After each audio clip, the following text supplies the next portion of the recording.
Good evening, I'm Pinky Webb. Tonight we ask the questions, we tackle the issues, we clarify matters, and we get on point.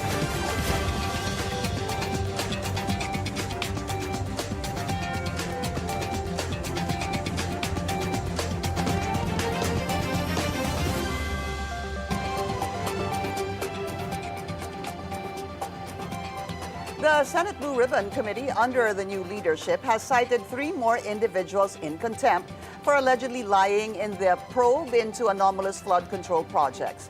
With such challenges, how close are we to getting the full truth behind the scandal that has rocked the entire nation? And are accusations against 2 senators backed by evidence? Let's get on point with Senate President Pro Tempore and Blue Ribbon Committee Chairman Ping Lacson. Senator Ping, welcome to the show. Thank you for your time, sir. Good evening, Pinky, and good evening to the viewers. All right, I want to start with this, at least first, the accusations against the 2 senators allegedly receiving bribes, as said by Bryce Hernandez. Number 1, sir, is Senator Jinggoy Estrada already safe na ho ba siya talaga, as previously stated by Senator Marcoleta? No, by no means hindi. Kasi ang na-clarify lang yung first issue regarding Mina Jose at saka yung WJ. But the other issue has not been resolved yet. I'm referring to the 355 million pesos that was supposed to be inserted as alleged by Bryce Hernandez by Senator Estrada in the 2025 GAA. And the 355 million pesos worth of projects talaga na-allocate do sa district, do sa Bulacan, in 7 different items.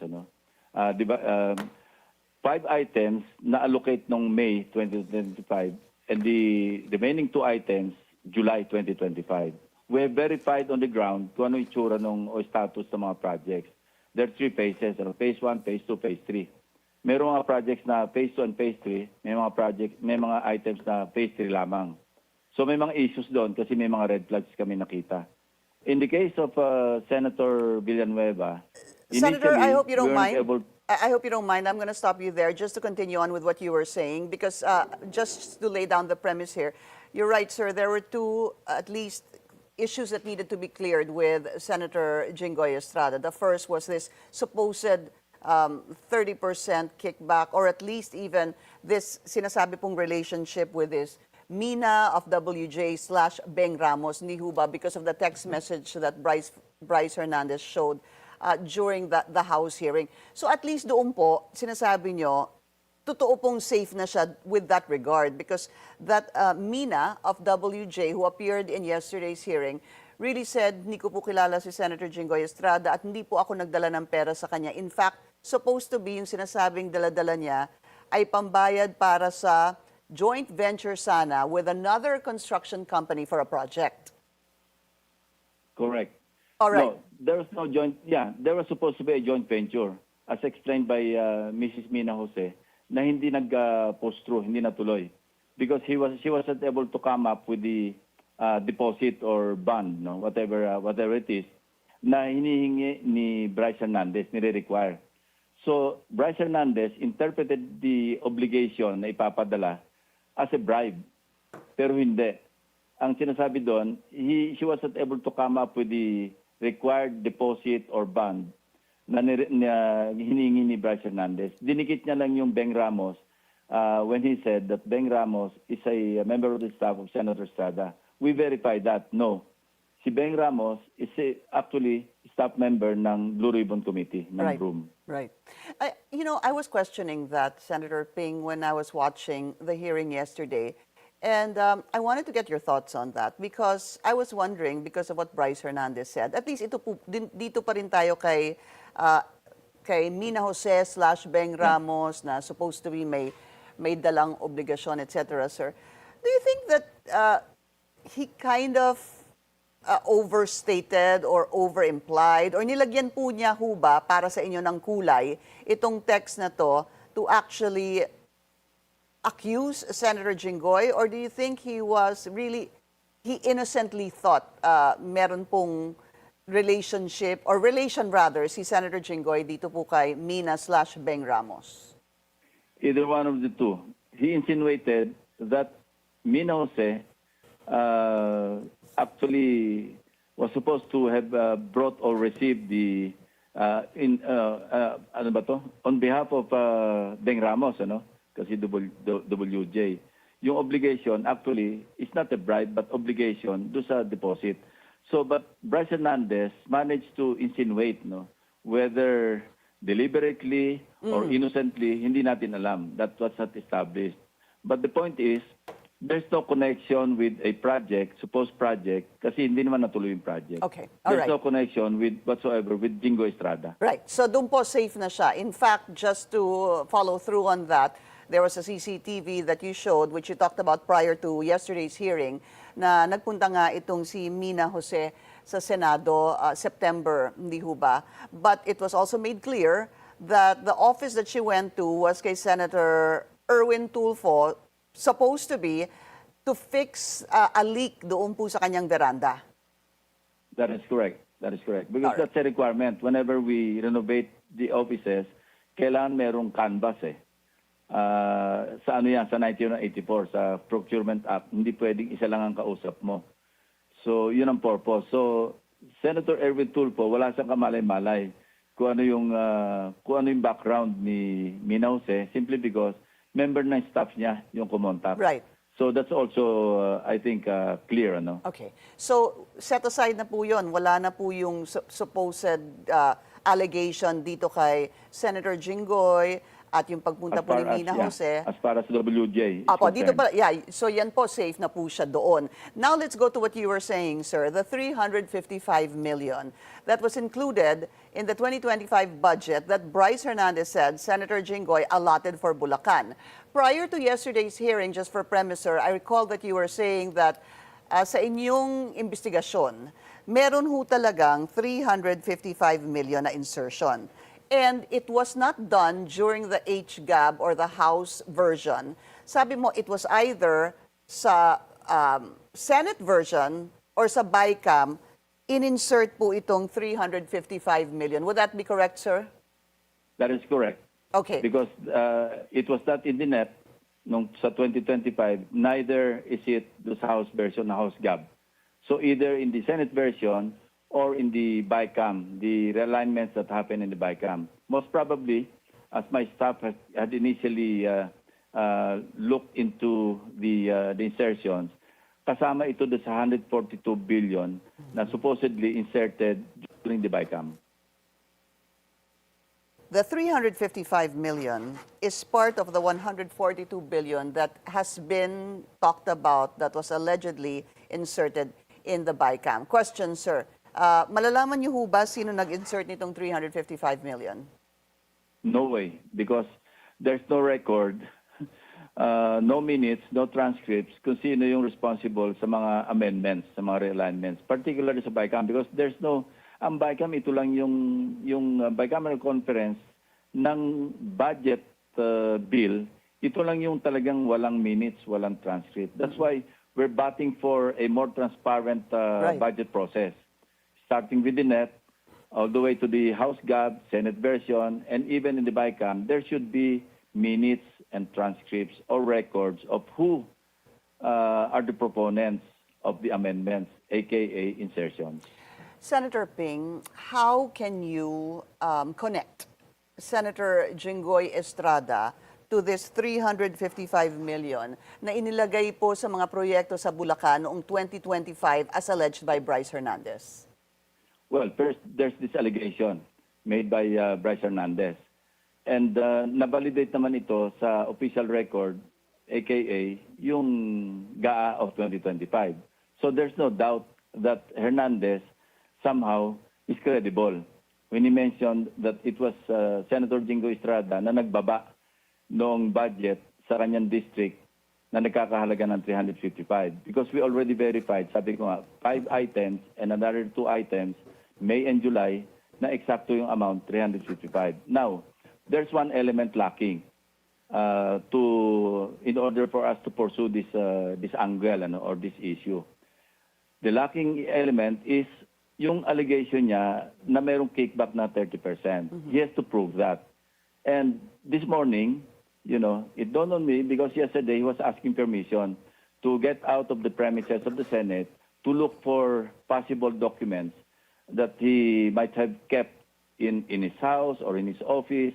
And I rejected it because thinking it might be a ploy for him to escape, maski under guard, baka mamaya sumalisin, nawala, or he might be attempting to clean up.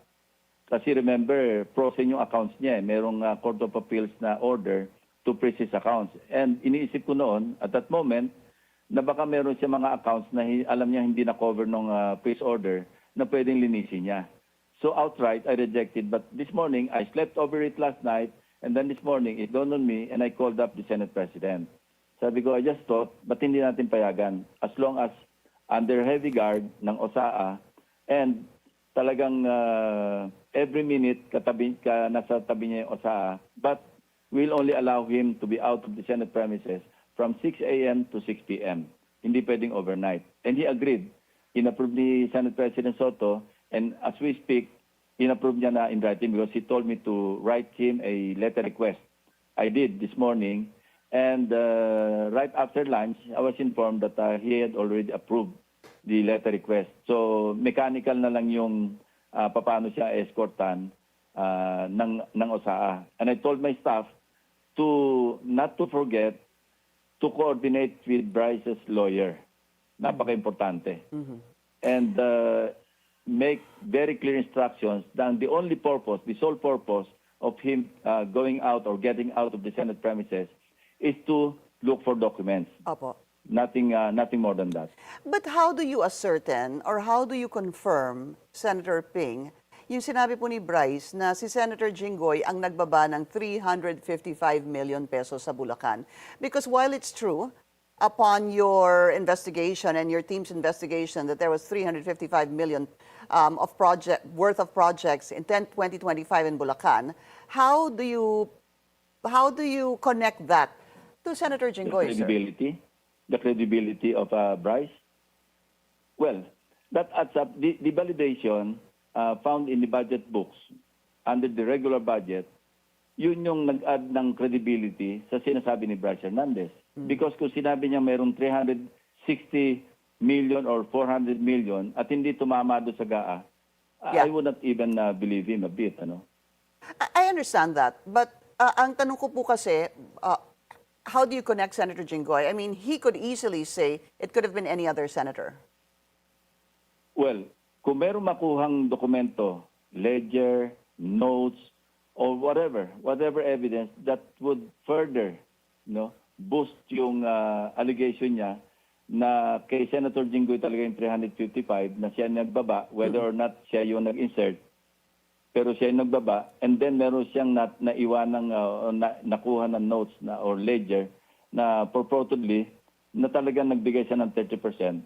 Well, I think that's a strong case for the ICI or even the Ombudsman to take cognizance of. Okay. And they can start further investigation. Okay, so that is still left hanging, sir. The 355 million pesos that was yung binagsak supposed to be dyan sa Bulacan. Let's go to Senator Joel Villanueva. Go ahead, sir. Siya ho ba, ligtas na rin siya? Well, in the case of Senator Villanueva, the first time that we heard about the testimony of Bryce Hernandez, immediately, in the same manner, we looked or we searched for the 600 million as alleged.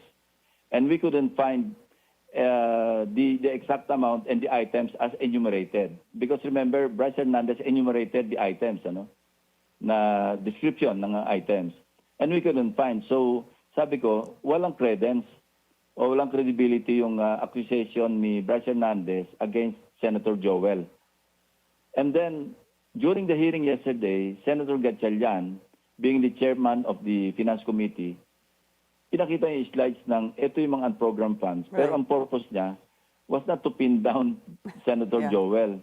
But my staff were quick enough to, to spot the items as described by Bryce Hernandez in his testimony na tumama doon sa mga items as listed or as shown by Senator Gatchalian. So they approached me, sir, ito yung 8 items na sinasabi ni Bryce. And they marked it. Ano. And when I computed, there really are 8 items na 75 million each. And then I computed 8 times 75 million, that's 600 million. So somehow, may credibility yung testimony. Again, there's a lacking element. Yung element ng bribe or element ng kickback. He has to prove it.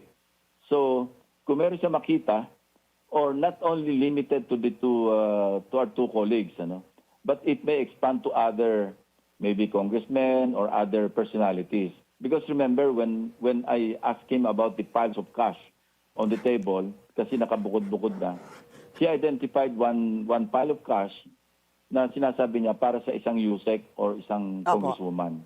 Opo. Yeah, but of course, it was already denied by the concerned individual. Yeah.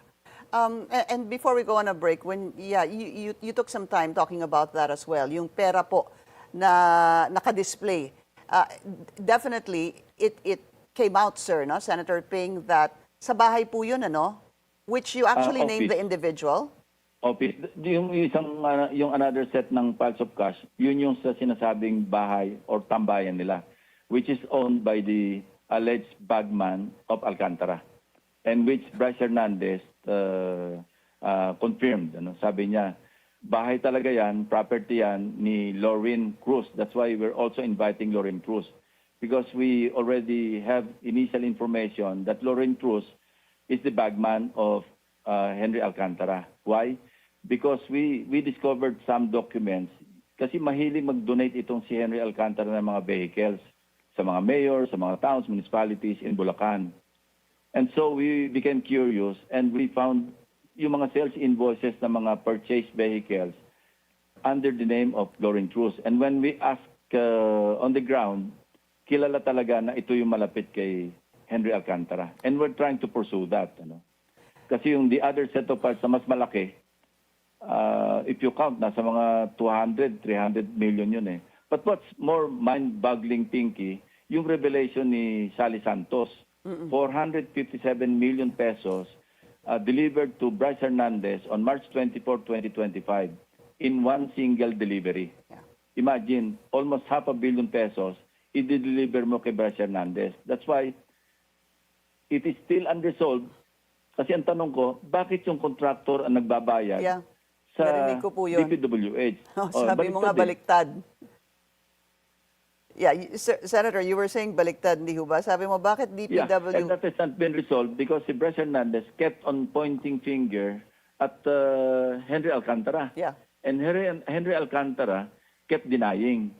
That's why we cited him in contempt of the committee and placed him under detention. And I think, alam mo, pag nakadetain ka, marami kayo iniisip eh. Naka-freeze yung accounts mo, tapos may kaso ka. Baka sakali magkaroon siya ng ng remorse or even some kind of parang restitution. Opo. So I hope and we'll try to explore that na baka sakaling next hearing magbago siya ng isip at magsalita siya, because pag si Henry Alcantara nagsalita, I think it will open the proverbial can of worms, so to speak. Pandora's box. We'll take a very short break. We'll continue our discussion with Senate President Pro Tempore Lacson when we return. Stay tuned. This is On Point.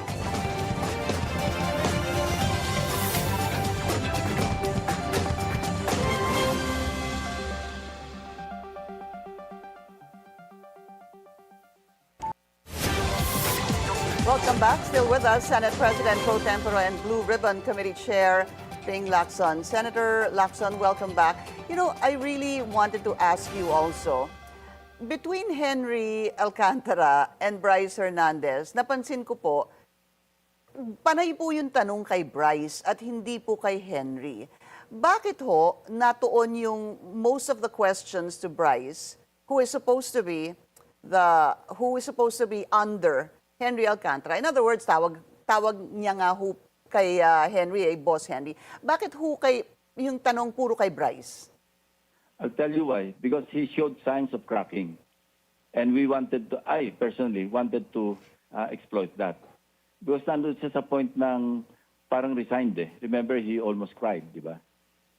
He did, Henry Alcantara, almost. Parang it was, at that point, exercise in futility. Because nakaklam up eh. Kaya ho pala.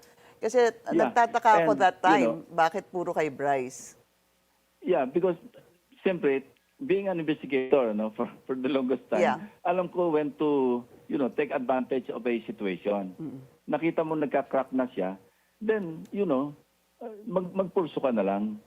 You keep pushing. Yeah. Yung isa naman, nagkaklamap, sayang ang oras. But, I share the frustration, even the anger of netizens because, pati ako nababasa ngayon eh. Bakit daw, unang-una, I was so soft on Alcantara and hard on Bryce. Yeah. Siyempre, hindi naman lang naintindihan yung interrogation or investigative techniques, di ba? Skills. Opo. So, but I share their frustration, even their anger. Kasi, Pero kami naman, Senator ako, Ping, I'm always guided. Yeah. Yeah, kasi that's true because para po for many other people, ang dapat na magpursige ng Pukpukin. pagtanong, hindi ho ba? Ay dun sa Alcantara. boss, dun kay Boss Henry. Yeah. Yeah, okay. Pero All right. hindi nga nila naintindihan na meron talagang Yeah. interrogation na technique na umiiral. So, it's good that you asked that question para ma-enlighten ko rin yung mga netizens na dahan-dahan lang tayo because sayang naman na oras kung pupupukin natin si Alcantara na parating siya sabi hindi ko alam yan. Di ba? We're just wasting time. We'll wait for the right opportunity for him to show signs that he would start to cooperate. Got it. And we'll try our best to get there. So, kasi ang end state naman natin gusto rito, yung makarating ka sa truth, di ba? And file charges against people or recommend filing of charges against people who really should be accountable. But Senator Ping, sino po sa inyo ang mastermind sa kanilang dalawa? I ask this kasi kapag tanungin mo din si Sally ng Sims, ang sinasabi niya, ang tinuturo niya palagi si Bryce at si JP Mendoza. Pagkatapos nun, sasabihin naman ni Bryce, utos to ni Boss Henry. Sasabihin naman ni Boss Henry niya, wala akong kinalaman dyan. Siya lang ang nagsasabi niyan. Pero may magkakampi eh. Magkakampi po si Bryce, magkakampi si JP at yung isa pa versus Henry Alcantara. Para po sa inyo, sino ho ba mastermind sa kanilang lahat? Ako, based on what I have observed, si Alcantara. Kasi siya yung contact ng mga matataas na politiko, matataas na... Remember, I'll give a background, Undersecretary Roberto Bernardo, ito yung USEC for operations. Siya yung in charge ng buong Luzon except Regions 1, 2, and CAR. Okay, under niya, siya yung responsible for the appointment of Alcantara and Bryce Hernandez sa Bulacan. And then last June, si Alcantara was promoted. He became officer in charge, assistant regional director ng 4A. So si Bryce Hernandez, na-pull up siya, naging OIC district engineer. So mga bata talaga ito ni Bernardo. Si Bernardo was a very powerful figure under Bonoan. Remember, lumabas din yung magkasosyo pala yung mga anak nila doon sa isang yung MBB properties. Yes. So influential ito si Bernardo as far as Bonoan is concerned. So kaya niya mag-appoint ng mga tao. Now, who is Bernardo? Ang pagkaalam ko, si Yusek Bernardo, finlot ito ni Secretary Singson during his time. And then naka-float, naging city engineer siya. I don't know kung anong title, but on secondment siya sa mayor's office sa Manila, who was then Mayor Estrada. Okay. So kinuha niya itong si Alcantara. Ito, based sa records ito, sa testimony do sa House, na naging parang division chief si Alcantara. So talaga magkalapit ito si Bernardo at saka si Alcantara. Now, dahil systemic na talaga yung corruption sa mga district engineering offices, siyempre, beholden itong si Alcantara, pati si Bryce Hernandez, kay Bernardo. And Alcantara, siya rin itong probable, I say probable, siya rin yung contact ng mga politiko, kung sino yung bibigyan. Kasi pa na yung turo ni Bryce Hernandez na si Boss Henry ang nakakalam niyo kung kanino pupunta yan. Ngayon, baka naman may natatago siyang maski anong notes, Kasi alam mo, Pinky, pagdating sa korte, even the simple investigator's notebook, ina-admit yan na ebidensya kung maipapakitang genuine, authentic yung notebook. Meaning, isinulat talaga ito during the time that the investigation was being conducted. Right, Now, right. in the case of Bryce Hernandez, kung mapoprove niya na sinulat niya yung ledger, at the time noong, say, 2023, in the case of Senator Villanueva, or any other date linking other personalities, matibay yun. Yeah. In fact, I want to go very quickly, sir, to what you said earlier nung napaisip ka overnight dito sa hiling ni Bryce Hernandez na i-lift yung contempt niya. Kasi Hindi naman ililift ang contempt. No, I'd like to correct that. We're not lifting. No. It's just being given a pass. No? What he was asking yesterday, hindi ho ba? He was appealing to lift his contempt para makakalap daw siya ng ebidensya. More or less, that's what he was saying yesterday. Yeah, but we did not approve that. Yeah, Ang in-approve namin, yung daytime pass. Right. 6 a.m. to 6 p.m. Yeah, my question is, bilang dating investigador, what's your gut feel? Meron ka bang pakiramdam na meron siyang hawak-hawak na iba pa? Na pruweba? I think so. Because he was trying to recall yung mga tinatanong ko na, anong pinanghawakan mo? Hindi ako makapagturo nang wala naman doon kahawak na ebidensya. Yeah. Kaya kung mapapayagan niyo ako, maghahanap ako doon sa aking files. And, overnight, I thought about it. Na baka naman meron talaga siyang alam na pinaglalagyan niya ng kanyang mga files, kung sino mga binibigyan, or anything to that effect, na pwedeng may communication sila ni Alcantara, yung instruction kung kanino ibibigay. Remember, ang repository ng mga cash, siya eh. Yeah. And siya din hubang kumuha ng mga photos na yon? Sabi niya. Yeah, I asked that. Daw siya. Yeah, I asked that, sir, because I wonder why he would take such a photo. Meron ho kaya Yun siyang nga. pakiramdam na if all hell breaks loose, meron siyang pruweba, meron siyang ipapakita? Yeah, what I noticed, pati ba naman yung 2022 na text messages, itatago mo kung wala kang intensyon. So doon din ako napaisip overnight, baka nga meron siyang natatabi na wala sa possession niya, alam niya kung saan niya naitabi. Kaya kinabukasan niya, kanina umaga, naisip ko, pagbigyan ko na ito, isugal ko na ito kung alam mo, may planong tumakas ito, maglinis. Basta ang instruction lang doon sa guardia, huwag niyong iiwanan yan, not a second. Yeah. Maski pumunta ng CR yan, bantayan niyo yan kasi baka kung anong gagawin yan. Siguraduhin, sarado yung bintana doon sa CR kung merong mang exit sa CR. Yeah. Senator Ping, just a couple of other questions. Sorry, I just have a few minutes left. First is that Bryce already met with ICI today. And it seemed positive. In fact, meron pa nga siyang sinabi na willing daw siyang magsoli ng luxury car, etc. And sabi ata ni Mayor Benji Magalong, nag-tell all ito. I don't know to what extent, po. Another thing is the Discayas also met with Secretary Boying Remulla. Senator Ping, para ho sa inyo, sino ho ba ang sabihin natin worth it o dapat na ikonsidera na state witness at maipasok man lang dito sa witness protection program? At this point, between Discaya and Bryce Hernandez, Kasi si Discaya kept on lying even up to, late afternoon. Laging against yung sa kanya talaga self-preservation eh. And namimili lang siya. Remember, Pinky, I even brought up the issue of, the 207 billion na amount of contracts awarded ito, completed projects since 2016 to 2025. Over a period of 10 years, 207 billion, 250 million pesos.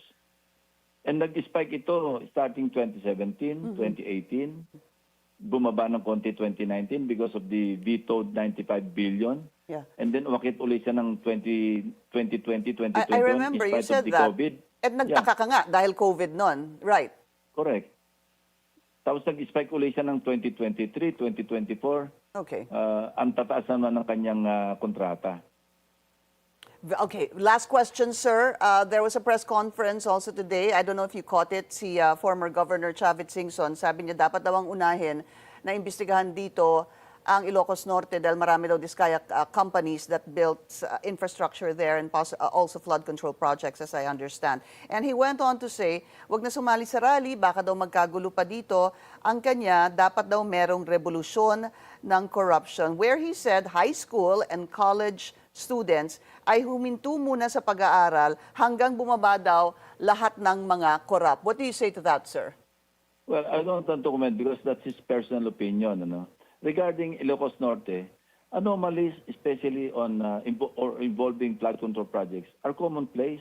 Okay. Yung sinasabi ni Secretary Bunuan na isolated, sabi ko isolated here, isolated there, isolated cases everywhere. And I'm trying to find, I'm looking for a perfectly executed flood control project. I even challenged media, yung Senate media. Yeah. If you can show me a perfectly executed flood control project, I'm willing to part with 1 month pension, which Okay. is equivalent to 190,000 pesos. All right. Okay, Senator Ping, unfortunately, we've run out of time. I hope to have you again. Maraming salamat po sa inyong oras. Senate Blue Ribbon Committee Chairman Ping Lacson. Thank you. And that's On Point. Join us again on Monday, 7:30 p.m. here on BNC, the Billionario News Channel. I'm Pinky Webb. Thank you for watching.